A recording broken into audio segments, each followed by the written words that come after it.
Noticias, Canal I.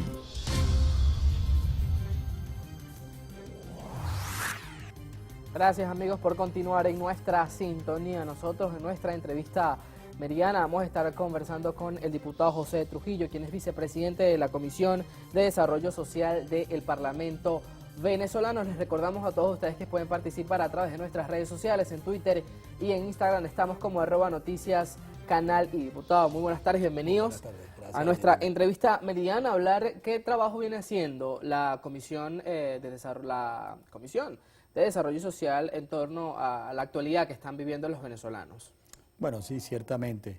No desde ahorita, sino desde enero del 2016 venimos presentando un trabajo muy específico en dos áreas muy particulares. Dos áreas muy particulares como son las principales, por supuesto, hemos trabajado en otras, pero las que le hemos hecho mucho énfasis son en dos puntos, que es lo que está llamando mucho la atención en Venezuela. Uno es el problema de la alimentación y otro el problema de desabastecimiento de los establecimientos de salud en Venezuela. Eso, de hecho, nosotros en enero del 2016 se hizo en la Asamblea un resuelto, ¿verdad?, exhortando al gobierno a dos cosas: a ayudar en ese sentido a la dotación y a la información epidemiológica, porque es importante saber que la información epidemiológica en Venezuela se desconoce totalmente porque el Ministerio ha dejado de dar información.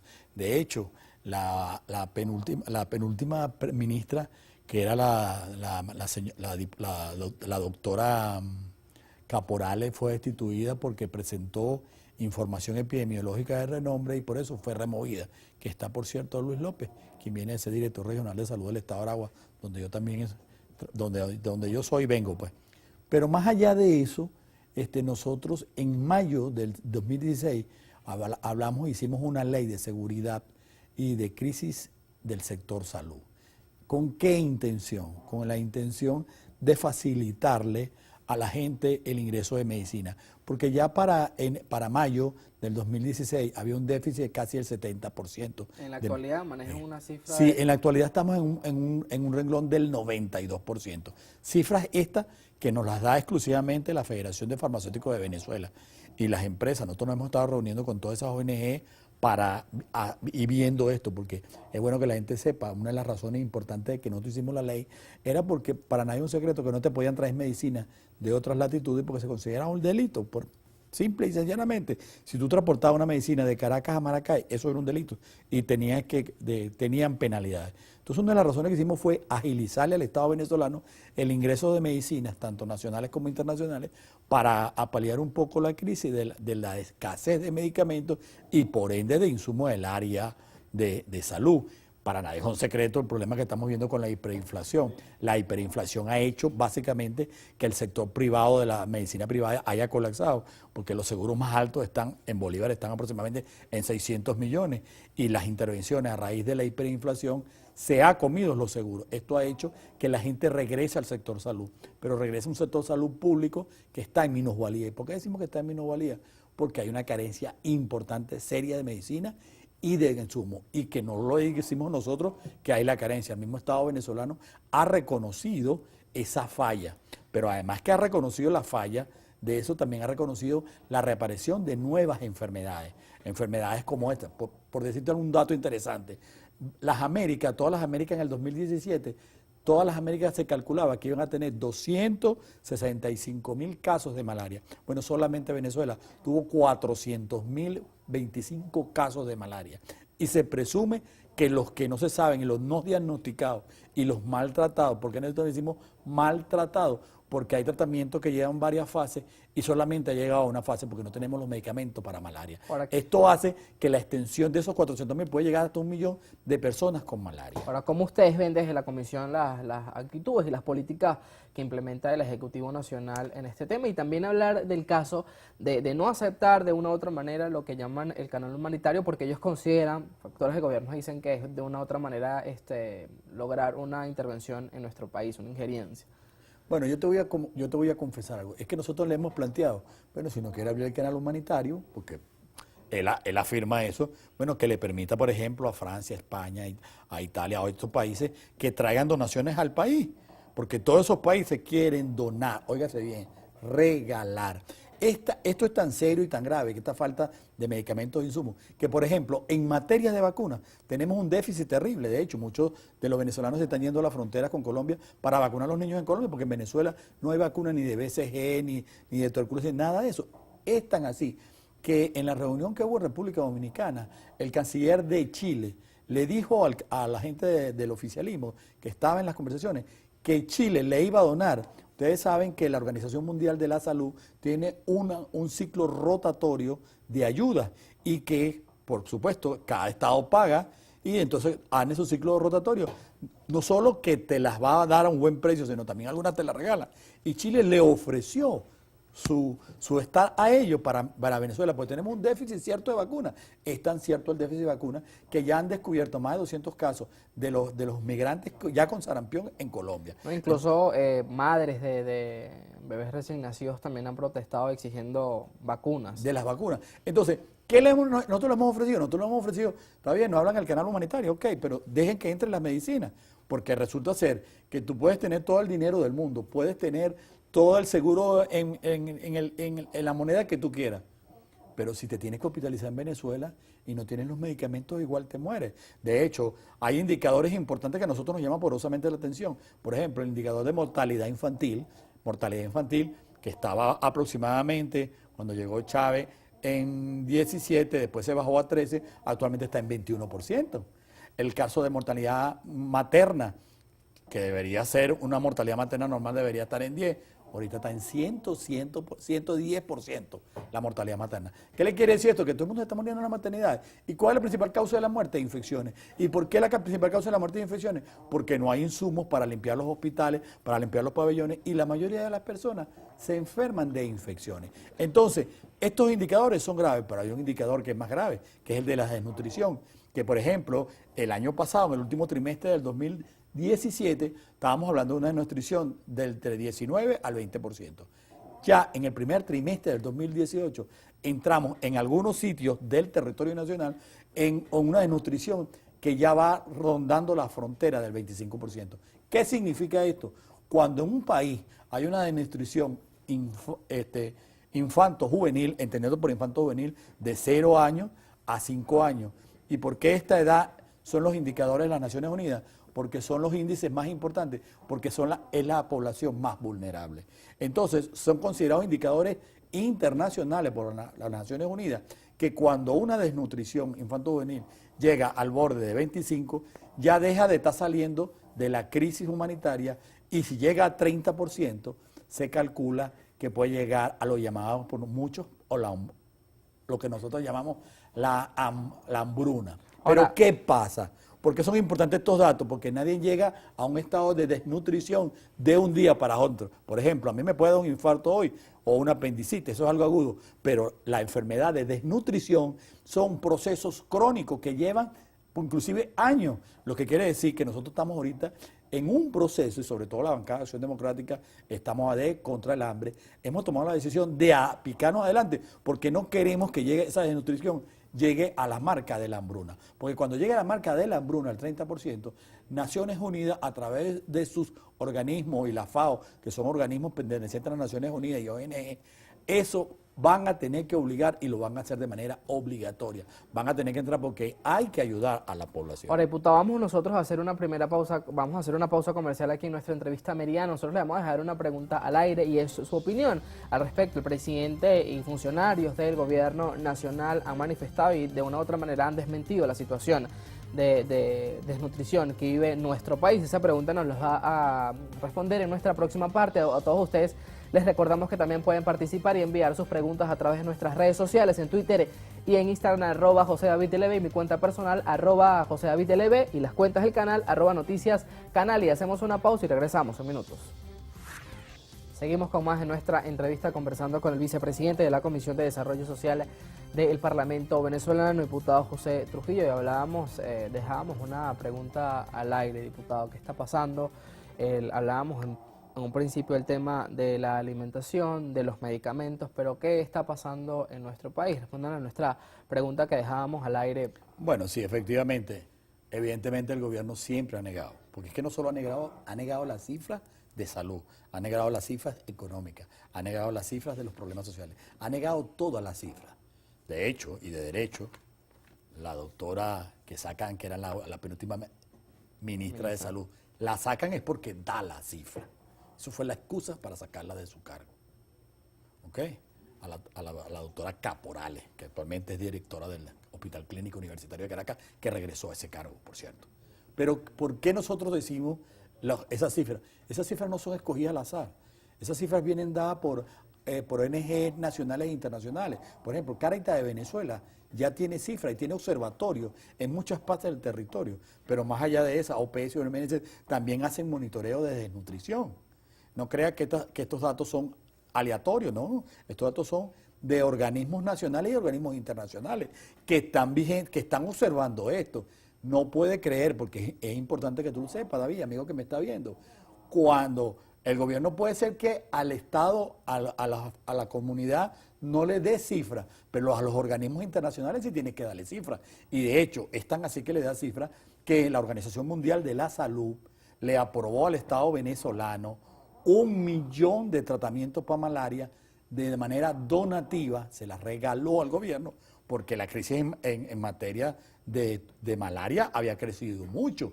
Y ya los organismos internacionales, como la FAO, que es organismo y los organismos de alimentación, y los organismos de crisis humanitaria, de sectores humanitarios, ya están preocupados porque esas cifras se están viendo. Para nadie es un secreto que mientras usted está en la capital, todavía hay un control, pero a medida que te va alejando de las capitales y las principales ciudades, el problema de la hambre, el problema de la mala alimentación, el problema de abastecimiento, el problema de traslado, se va haciendo cada vez peor, y la mala alimentación. Nosotros en el año 2017, durante todo el 2017 estuvimos haciendo una encuesta y descubrimos que el 80% de la población ha perdido, usted que me está viendo en este momento, cualquier persona de su grupo familiar no ha llegado a perder entre 10 a 15 kilos. Eso se está viendo. ¿Por qué? Porque nosotros empezamos a ver esos venezolanos que empezaron a bajar de peso por lo mínimo 10 kilos.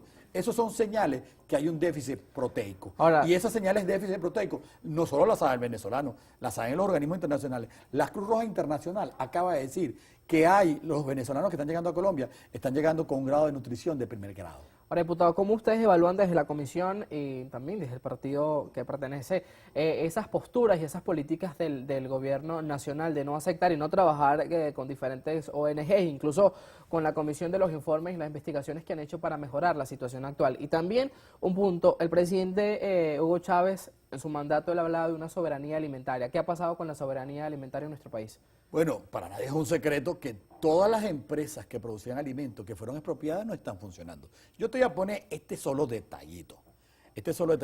En Venezuela no puede atracar barcos de calado para traer mercancía de más de 30 toneladas. Porque no se le hizo a los puertos venezolanos, no se le hizo el verdadero mantenimiento. Entonces, ¿qué pasa? Toda la comida que llega a Venezuela llega por puertos que están en Jamaica, en Colón, en Panamá y en Estados Unidos. Y llegan, por eso hace que se tarde la llegada de la comida aquí. Pero además no va a llegar completa porque, ¿qué pasa? La soberanía alimentaria que decía el presidente difunto, todo fue un fracaso. ¿Y por qué fracasó? Porque se politizó y lo que hicieron fue actos de corrupción. Mira tú todas las empresas que fueron expropiadas, ninguna está produciendo, porque si se estuviera produciendo suficientes toneladas de alimentos, el problema de la nutrición no fuera grave. Porque la gente no está migrando, mucha gente piensa que la gente está huyendo de la falta de alimentos. Y date cuenta de lo que está pasando en la frontera, aquí mismo en la frontera con Brasil. 800 mujeres indígenas han parido ya en Guavista, y la razón cuando se le hace la pregunta, ¿por qué vino para acá a parir? Porque en Venezuela no hay medicina y no hay comida. Esa fue la principal razón. Y si tú te pones a revisar los indicadores de morbimortalidad infantil, tú has visto que han ido aumentando. Esos indicadores de salud son indicadores que la gente le tiene pánico, sobre todo las Naciones Unidas. No puede creer que Venezuela, que las Naciones Unidas no saben las cifras que estamos manejando nosotros. Entonces, nosotros lo que necesitamos es un acompañamiento, que el Estado, no quiere abrir el canal humanitario, bueno, permite que entren las medicinas, permite que entre la comida. Hay gente, inclusive países aliados de ellos, como Bolivia, Nicaragua, han querido hacer donaciones aquí al país. y el gobierno se niega. ¿Pero a qué se niega? ¿Basado en qué? Basado en la población, y la población es la que está sufriendo de hecho y de derecho. Cuando hubo la reunión en República Dominicana, el oficialismo lo único que pidió que le regresaran el dinero a lo que se lo habían incautado. Y hablaron de las sanciones. Las sanciones fueron únicas y exclusivamente contra funcionarios. No fueron sanciones ni contra el Estado venezolano, ni contra el Estado venezolano, ni contra el país. Las sanciones son individuales. El canciller de México y el canciller de Chile le dijeron a los oficialistas, bueno, hagan una cosa para que se resuelva el problema de las ayudas. Cambien a los funcionarios y se acaba el problema, porque no hay sanciones contra el país, hay sanciones contra los funcionarios. Uno por la legitimación de capitales, otro por droga y otro por tráfico de influencias. Ahora, diputado, hablar el tema de la desnutrición, el gobierno implementa algo que es llamado clubs, que llegan a las comunidades. Ustedes han evaluado desde la comisión el nivel de nutrición que llega a la alimentación y esos alimentos que son vendidos en las comunidades, ¿cuál es el porcentaje que puede durar para el mes? Sabiendo que hay muchas comunidades, como lo han denunciado a través de las redes sociales, que pasan 2 y 3 meses que no le llegan las cajas CLAP, hay otros que les llegan frecuentemente, pero han evaluado los alimentos que traen los CLAPs. Bueno, déjame decirte algo, y es bueno que la gente me entienda. Normalmente nosotros debemos alimentarnos con 3.000 calorías diarias. Actualmente nos estamos alimentando con 120 calorías. Y las bolsas CLAP, lo que traen aproximadamente, algunas entre 500 y otras hasta 600 calorías. Eso es un paliativo. Y fue un paliativo muy bueno, entre paréntesis, no fue ninguna maravilla. Ese paliativo lo tiene la FAO en otros países. La FAO fue quien los orientó. Mira, tienes un problema en la franja D y E de desnutrición. Créate un programa, eso se lo dio la FAO, créate un programa de alimentación para que le des alimentación. Ahora, ¿qué pasó? Hacen las bolsas CLAP y la politizaron. Y la politizaron que el que no está en el PSV no le entregan las bolsas CLAP. ¿Y qué es lo más grave de eso? Que después ellos se empezaron a dar cuenta, porque ese programa lo hacen por la vía de la FAO. Eso no fue que le vino un ingenuo. Échale pierna tú, que antes de llegar a Chávez habían 25 programas sociales. Ahorita el único programa social que queda es las bolsas CLAP. Y que de paso se ha determinado que a través de esa bolsa CLAP se ha generado un círculo de corrupción. Diputado, la situación actual que está, dice que bueno, hay un nivel de desnutrición, han hablado de que bueno, la mayoría de los venezolanos rechazan el gobierno y la gestión del presidente Nicolás Maduro Moros, pero también a escasos días vienen unas elecciones presidenciales. Ese tema lo vamos a tocar en la próxima parte. Nosotros hacemos una pausa comercial y regresamos en unos segundos, así que no se aparten, ya venimos. Ya la parte final de nuestro segmento de entrevista, nosotros seguimos conversando con el diputado José Trujillo, vicepresidente de la Comisión de Desarrollo Social de la Asamblea Nacional. La situación de alimentación y medicamentos, como lo han manifestado y lo han dicho en reiteradas oportunidades, es una situación crítica. Pero en este tiempo, ya el domingo, los venezolanos están convocados para elegir un nuevo presidente. ¿Cómo ha visto las políticas o algunas ideas o planteamientos de los candidatos? Háblese del candidato Bertucci, Falcón y a la reelección Nicolás Maduro Moros para solventar esta situación de alimentación en nuestro país y mejorarla. ¿Cómo las ha evaluado? Bueno, primero que son muy precarias, ¿verdad? Para no utilizar un término muy despreciativo, porque no es lo correcto. Bertucci pretende y cree que dándole sopa a la gente va a resolver el problema. Hay algunas cosas que hay que hacerlas desde el punto de vista científico. Nadie se desnutre de un día para otro, ni nadie se vuelve a nutrir de un día para otro. Son procesos crónicos. Se quedando sopa no va a resolver el problema. Falcón dice que va a dolarizar la economía y con los dólares se acabó el problema. También es otra mentira. Ahora, con respecto al señor Maduro, mire, si tiene 5 años y no ha resuelto el problema, yo dificulto que ahorita lo resuelva, porque creo que él es parte del problema. El problema de la desnutrición en Venezuela precisamente se debe a él. Y te voy a decir 2 indicadores. Antes que llegara el presidente difunto, los indicadores eran distintos a los que tienen ahora. Entonces yo no puedo creer que él lo vaya a resolver. Y no lo va a resolver porque si tuviera intención de resolver, por lo menos hubiese permitido que entraran vacunas, hubiese permitido que entraran medicina, hubiese permitido que entrara comida. No hubiese permitido que las empresas que fueron expropiadas de alimentos fracasaran. No hubiese permitido que la gente tuviera en esta migración, en esta huida por falta de comida, de medicina y servicios públicos, salud, educación y todo esto que significa. Entonces, es por eso que la bancada de Acción Democrática, y lo dijo nuestro presidente, nuestro secretario general, Henry Ramos Ayud, no vamos a participar porque no hay condiciones. Yo te pongo el ejemplo. En el 2015, cuando yo fui electo diputado, sí había condiciones y por eso fuimos a votar. ¿Cuáles eran esas condiciones? Esas condiciones que no están ahorita, ahorita, por ejemplo, en Maracay, te voy a decir mi sitio donde yo vengo, en Maracay, todo el este de la ciudad lo pusieron en lo que llaman la escuela básica. Todos los centros los metieron en la escuela básica, en una escuela militar. Y los militares, después que están allá adentro, los testigos de mesa sacaban a los testigos de mesa. Ayer nada menos volvieron a modificar el movimiento de los electores. Y además de modificar los movimientos de los electores, ya instalaron cerca de esos sitios las llamadas tiendas rojas. Además de eso, están todavía gente votando que está muerta. Entonces, cuando tú te empiezas a revisar, no mejoraron las condiciones. Y no son las mismas condiciones del 2015. Estas son condiciones. Y esas fueron las condiciones que pedimos nosotros en República Dominicana, que se evaluara, que se cambiara el CNE, que se pusiera 3-2, 3 a favor del gobierno y 2 a la oposición, que se cambiara los estables que están, que se permitiera que se hiciera una primaria en la oposición, además que se permitiera que se hiciera una primaria, que se hicieran esas elecciones y que las elecciones las convocara el órgano indicado para eso, que es el CNE. Por ejemplo, no hay condiciones porque la ley electoral fue violada. Para hacer unas elecciones presidenciales, mínimo teníamos que esperar por lo menos un estado de campaña de 3 meses. Aquí reducieron la campaña a 3 semanas, reducieron el cronograma electoral a 3 meses. Entonces, violaron la ley electoral venezolana. Entonces, todos esos indicadores es por lo cual nosotros nos decidimos en Acción Democrática, y no porque lo decidí yo, lo decidió el secretario general, conjuntamente con toda la dirigencia del partido a nivel nacional, de no ir al proceso, porque el proceso es un proceso que no es una elección normal. Ahora, diputado, ¿no creen que la oposición no está aprovechando este tiempo donde la mayoría de los venezolanos, como lo han manifestado, rechazan las políticas del gobierno de Nicolás Maduro con no participar, así no hayan esas condiciones? ¿Creen que están desaprovechando la oportunidad de cambiar el gobierno este 20 de mayo? Mira, es que la gente tiene que estar clara que quien llama ese proceso es una Asamblea Nacional Constituyente ilegal, que no está reconocida por ninguna parte del mundo. Ningún gobierno del mundo la reconoce. Entonces nosotros no podemos hacer comparsa de algo que todo el mundo desconoce y que de hecho, si tú cuentas, solamente 7 países del mundo van a reconocer este proceso. Si quieres te los nombro. El resto del mundo no lo va a desconocer.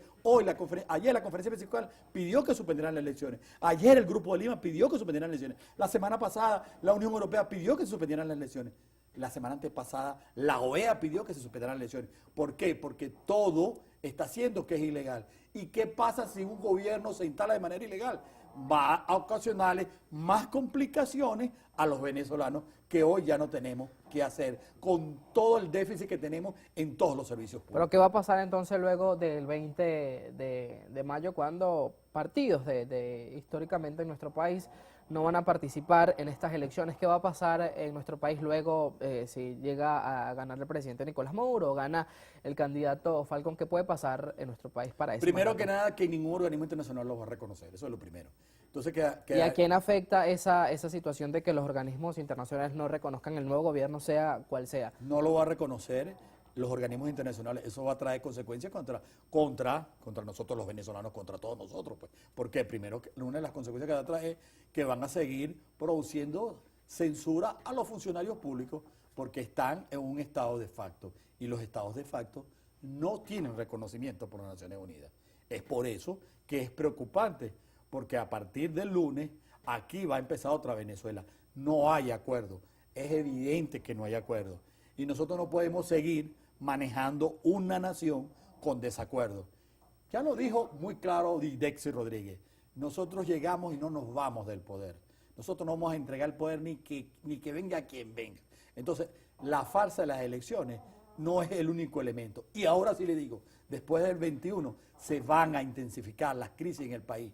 Por 2 cosas. Una crisis que ya dejó de ser una crisis solo de Venezuela, porque se le ha convertido en una crisis a Colombia, a Panamá, a Ecuador, a Perú, a Chile, a España, a Estados Unidos, a la Centroamérica, porque ya el problema nuestro se llevó a eso, en lo que llama, desde el punto de vista geográfico, desde el punto de vista de enfermedades, estamos exportando enfermedades en este país y además de eso vamos a exportar problemas sociales a otros países. O sea, ya el problema no es solo Venezuela, sino es el continente. Por eso creo que los organismos internacionales van a tomar medidas contundentes por este desacato que está haciendo el gobierno y que ha sido advertido. Toda la diplomacia se ha agotado. El día domingo se pasa la raya roja, el gobierno pasa la raya roja de todas las intenciones que tuvo los organismos internacionales para tener unas buenas relaciones. Sí, las autoridades del Consejo Nacional Electoral escasos días de este domingo, bueno, dicen plantear las elecciones para el mes de diciembre. Desde el Partido de Acción Democrática van a evaluar la posibilidad de participar. Ojo, por supuesto que nosotros vamos a participar, pero nosotros no solo estamos viendo que la rueden para diciembre, un momentico, que se tenga el cronograma electoral establecido que dice la ley, y además de eso que se cambien los autores del CNE, y además de eso que se revise el RAP, y además de eso que los centros de votación regresen a donde estaban. Porque, por ejemplo, yo votaba en el Liceo Agustín Codazzi y ahora no voto en el Agustín Codazzi. El sitio donde yo voto me lo cambiaron. Yo todavía no sé dónde voy a votar. Según el cronograma de garantías electorales, que incluso ayer el candidato Henry Falcón sostuvo un encuentro con autoridades del Consejo Nacional Electoral y del Plan República. Él dice que eso es parte de las exigencias que ellos firmaron en el documento de garantías electorales, y decía que eso ya se había planteado, ya se habían regresado los centros de votación que habían sido migrados, incluso los mismos electores habían sido migrados a sus centros. Yo no sé si se hace engañar, yo le puedo decir los nombres de su comando de Aragua, que conozco personalmente el nombre de su comando, y a mí, que votaba en el Liceo Agustín Codazzi, estoy ahorita en la escuela básica otra vez. Todo el este de la ciudad lo pusieron en un solo centro de votación. O sea, hubo un traslado. Ahora, yo no voy a hablar mal de nadie porque no es mi estilo, de verdad que no es mi estilo.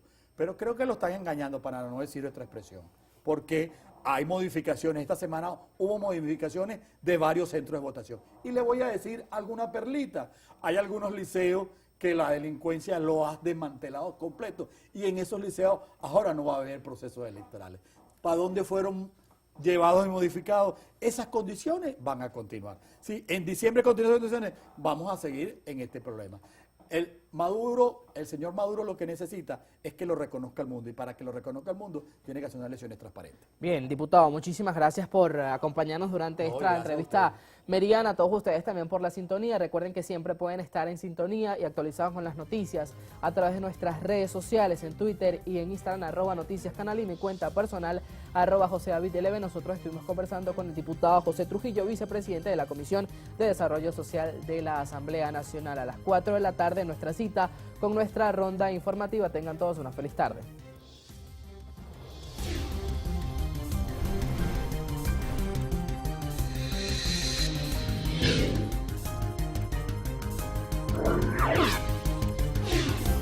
Noticias Canal I.